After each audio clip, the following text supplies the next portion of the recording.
if you go to the textbook medicine, the medicine doesn't treat the gray area of things. A regular doctor will go and tell you, you're fine, go home, there's nothing here. I think the secret is to have minor tweaks first and then intention and action then. The real transformation is when they... Welcome to another episode of Truth on a Plate with Meal Planet, where we serve facts, not fads. Today we have a very interesting discussion about food and wellness with Dr. Cherine Bazzane. Dr. Cherine is the head of the integrative wellness clinic at CosmeSurge. She guides her patients into transforming their lives with science-backed practical tools. Dr. Cherine is a leading expert in health and preventive medicine. Dr. Cherine is one of the herb's most influential health voices, with a very large community that trusts her guidance.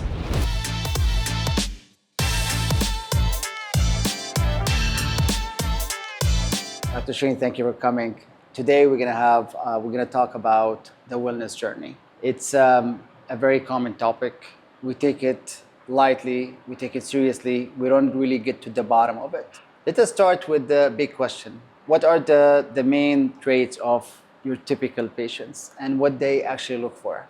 So I'm so happy to be here. Thank you. That's what. People go to the doctor usually when they're either very sick or they're feeling really uncomfortable or they're scared about something that is going on with their health. But my typical patients, the people who I see in the clinic, who I don't... Dr. Cherine, thank you for coming. Today we're gonna talk about the wellness journey. It's a very common topic.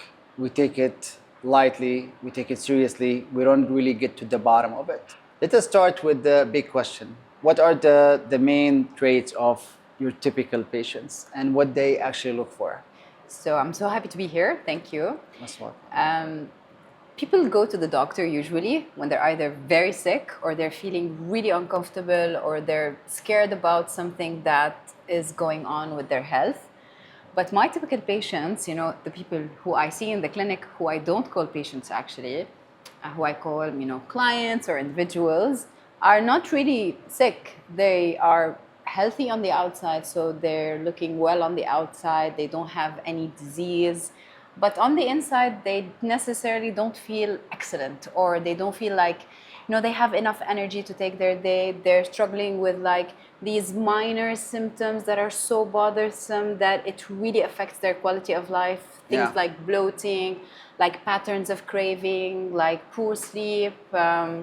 They're really busy individuals, so either moms or C-suite individuals, executives. They really don't have time on their hands, and they want to feel at their best.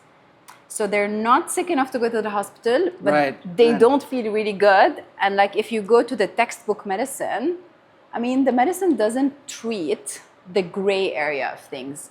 If your tests are fine, a regular doctor will go and tell you, you're fine, go home, there's nothing here. But blood results are fine, everything looks great. But they don't feel great. So what can we do about it? And this is where they come to see me. Right. It takes a lot of discipline or nerves to go and say, I want to feel better. Like this, it's not a common question that we ask ourselves. We don't go to a doctor, which is, I think, it's really important. Yes. I think it takes awareness and it takes a lot of understanding of the value of investing in your health.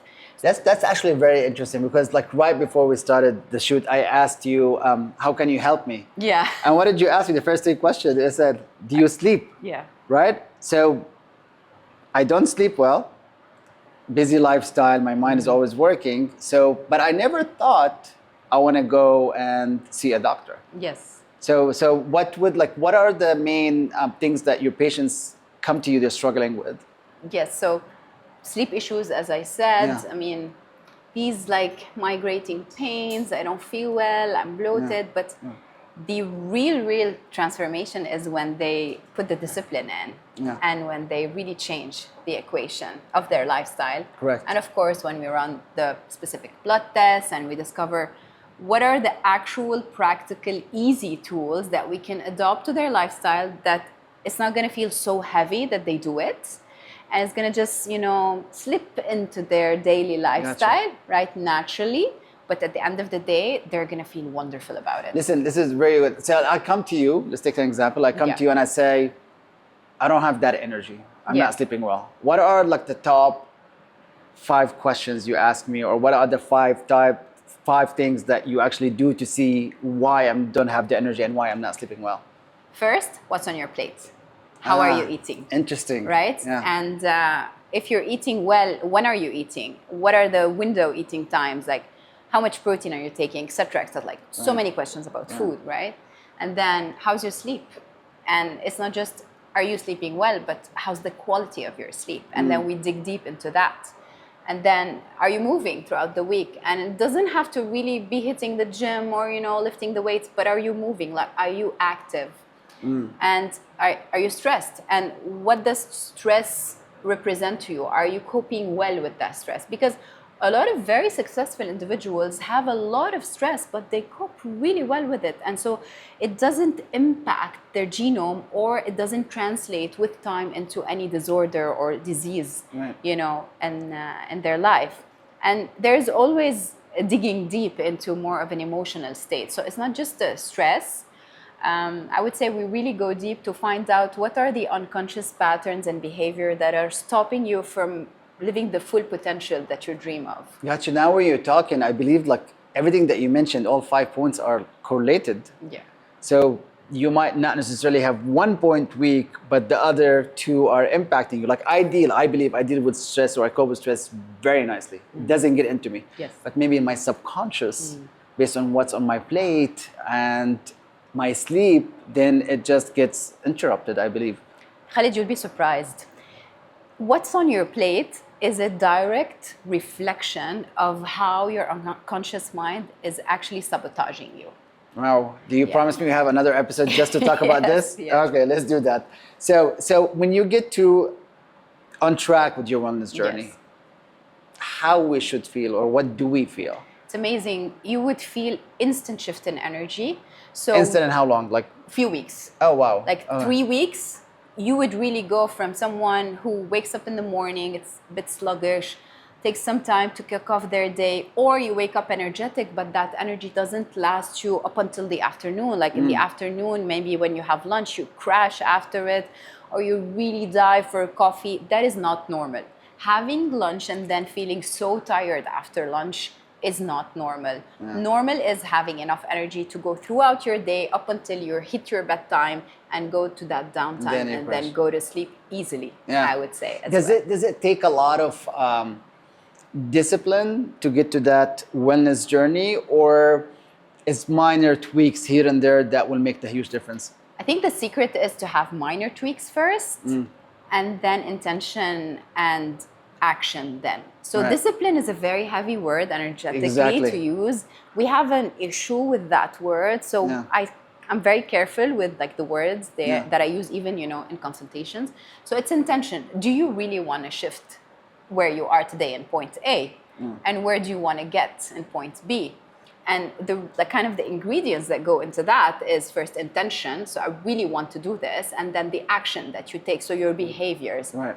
So the behaviors, we try to simplify them. And then we put practical tools inside your day, inside your calendar, your weekly calendar, and to go with your lifestyle. So that within a few weeks, it feels natural. Then we can stack up some more. Within a few months, you shift completely. Within a year, you're another human being. Has the wellness medicine been there for a long time? So there is no such thing as wellness medicine. It doesn't exist. Right. But you could say that it is an easy word to use to kind of simplify very complex medical terms that are integrative medicine, functional medicine, lifestyle medicine. These are actual modalities. These are actual medical specialties or approaches that are accredited and recognized.